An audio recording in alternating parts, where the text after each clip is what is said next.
Um assunto que sempre vem à baila quando verificamos términos de relacionamentos amorosos é a questão do inconformismo e a perseguição.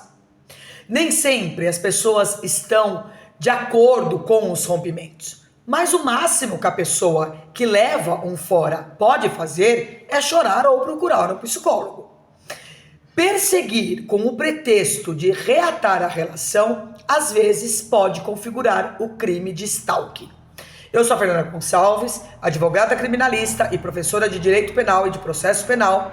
E nesse vídeo eu quero conversar com vocês acerca de uma decisão do juiz de direito Anderson José Borges da Mota, da primeira vara de Jacupiranga, aqui no estado de São Paulo, que condenou um homem à prisão pela prática do crime de stalking, ou crime de perseguição, contra a sua ex-namorada. Esse homem terá que cumprir a pena em regime aberto e também deverá indenizar a vítima por danos morais. Antes de comentarmos acerca desta decisão propriamente dita, vamos conhecer um pouco mais acerca deste crime. Esse crime está previsto no artigo 147-A do Código Penal e também é conhecido como crime de perseguição. Farei a leitura do artigo.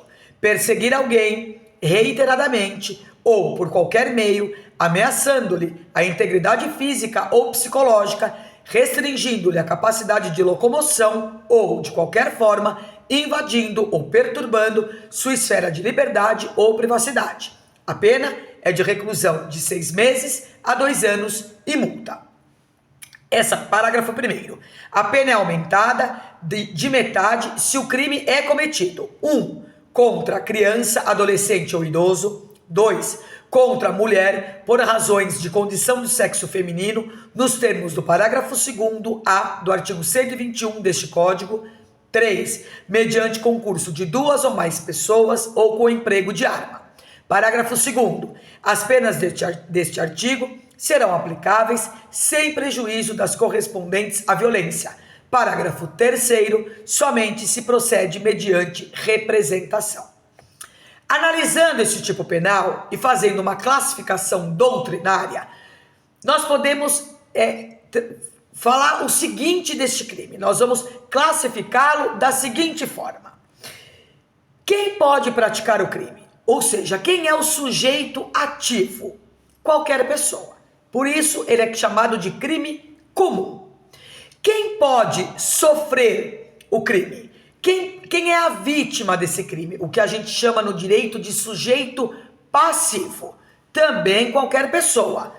Portanto, também é um crime comum. Ou seja, aqui a gente chama de crime bicomum. Tanto quem pratica quanto quem sofre pode ser qualquer pessoa. A objetividade jurídica. Qual é o bem jurídico que o legislador procurou proteger quando criminalizou essa conduta? O bem jurídico é a liberdade individual. Esse é um crime de forma livre. Ele pode ser praticado por todos os modos. O próprio tipo penal menciona que ele pode ser praticado, abre aspas, por qualquer meio. Portanto, nós podemos ter aqui também a figura do cyberstalking, que é a prática de perseguição por meios digitais, o que tem crescido de maneira assustadora. Esse é um crime habitual. O tipo penal, ele exige que a conduta de perseguir seja reiterada. O que significa que um comportamento isolado não caracteriza o crime em estudo.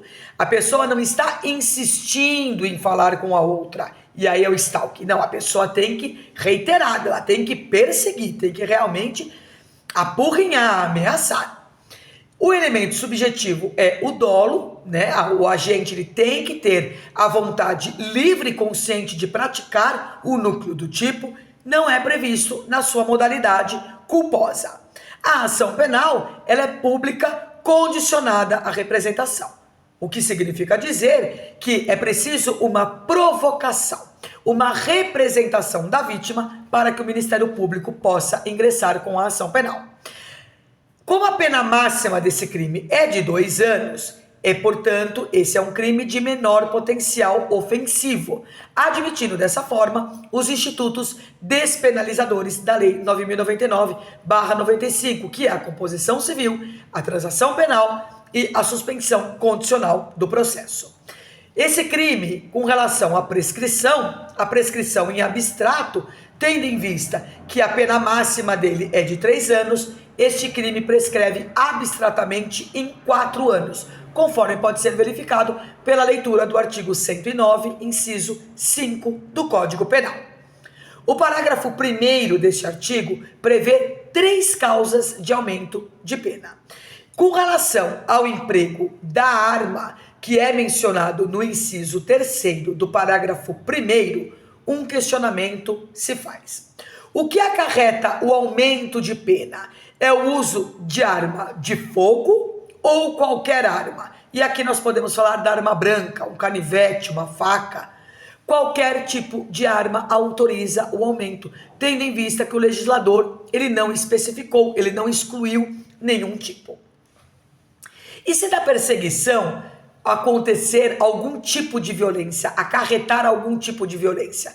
Nesse caso, nós teremos a aplicação do cúmulo material, conforme estabelece o parágrafo 2º, que diz: as penas deste artigo serão aplicáveis sem prejuízo das correspondentes à violência. Nesse caso, o agente responde, um exemplo, pelo artigo 147-A, cumulado com o artigo 129, se for o caso de lesão corporal. Esse cúmulo é obrigatório, essa somatória ela é obrigatória, decorre de lei. Dito isso, vamos analisar o nosso caso concreto como de costume. O Ministério Público denunciou um homem que era ex-namorado desta vítima como incurso no artigo 147-A, parágrafo 1º, inciso 2 do Código Penal, por ter perseguido sua ex-companheira, ameaçando-lhe a integridade física e psicológica, invadindo e perturbando sua esfera de liberdade e privacidade. A vítima informou que ela manteve um relacionamento amoroso com esse homem durante 3 anos e que a relação terminou porque ele a acusou de traição. E também ele era um pouco violento. Esse fato ela levou em consideração para romper o relacionamento. Ocorre que, após esse término, o homem passou a persegui-la. Inclusive, uma vez ele jogou o carro dele em cima dela em uma subida perto da casa dela. Em sua defesa, o homem afirmou que foi vítima de abandono afetivo pela sua ex-namorada. Na verdade, a vítima era ele e não a mulher. Por quê? Porque ela não teria dado explicações a ele sobre o término do relacionamento e por isso ele se sentiu abandonado. E tentando explicar a sua conduta, ele informou que os contatos que ele tinha com a vítima eram simples insistência, fazendo um paralelo com o filme Atração Fatal. Quem assistiu esse filme sabe que a mulher simplesmente enlouqueceu com o rompimento. O próprio nome do filme diz, Atração Fatal. Ela transformou a vida desse homem no inferno e no final ela acaba morrendo. Analisando o caso, esse caso concreto, o juiz alertou que stalkear alguém é uma prática bem perigosa, podendo às vezes ser fatal. E prosseguiu, abre aspas, ser perseguido pode ser traumático para muitas pessoas, podendo causar agorafobia, depressão e ansiedade, por exemplo. No presente caso, verifique-se que, de fato, houve a prática do crime de stalking pelo réu. Com relação à versão da vítima, o juiz observou que a versão oferecida pela mulher estava de acordo com toda a prova que havia sido produzida. E afirmou o magistrado, abre aspas, as abordagens com caráter ameaçador se repetiram, no mínimo, por 5 vezes, perseguição de forma reiterada, sendo que em uma das oportunidades, o réu chegou a, inclusive, jogar um veículo em cima da vítima, dizendo, em outra oportunidade, que também mataria a vítima caso ela não explicasse o motivo do término, reatasse o relacionamento ou se envolvesse com outra pessoa, ameaça à integridade física ou psicológica. O juiz não gostou da menção na defesa do réu ao filme Atração Fatal. De acordo com o juiz, abre aspas novamente, se o fez de forma intencional, lamenta-se profundamente tal conduta por não representar o melhor manejo do direito em completo abuso do direito de defesa consistente na desmedida, injustificável e intolerável tentativa de transformar o agressor em vítima e a vítima em agressor, em odiosa inversão de papéis. E finalizou o magistrado que ficou bravo. Confia este juízo que a menção à película tenha sido realizado de modo figurativo, ou até mesmo como força de expressão, de modo a se tentar provar a inocência do réu, que não é o caso, uma vez que inexistem nos autos quaisquer mínimos indícios probatórios capazes de desqualificar a vítima ou apontar como pessoa descontrolada e obsessiva, quando na verdade se mostrou firme e bastante segura em todas as respostas dadas em juízo. É o fim do mundo, né? Como consequência, o juiz condenou o homem a uma pena de 9 meses de reclusão em regime aberto e ao pagamento de 15 dias multa, calculado em seu mínimo legal, suspendendo sua execução pelo período de 2 anos, além do pagamento de quantia de R$ 1.000 a título de indenização mínima por danos morais. Para quem tiver interesse em conferir essa decisão, basta acessar os autos 150, 26, 48-35.2021 do TJ aqui do estado de São Paulo. Eu tenho uma novidade para os assinantes, que agora tem a opção de se tornarem membros. E com essa opção terão diversos benefícios. Confiram.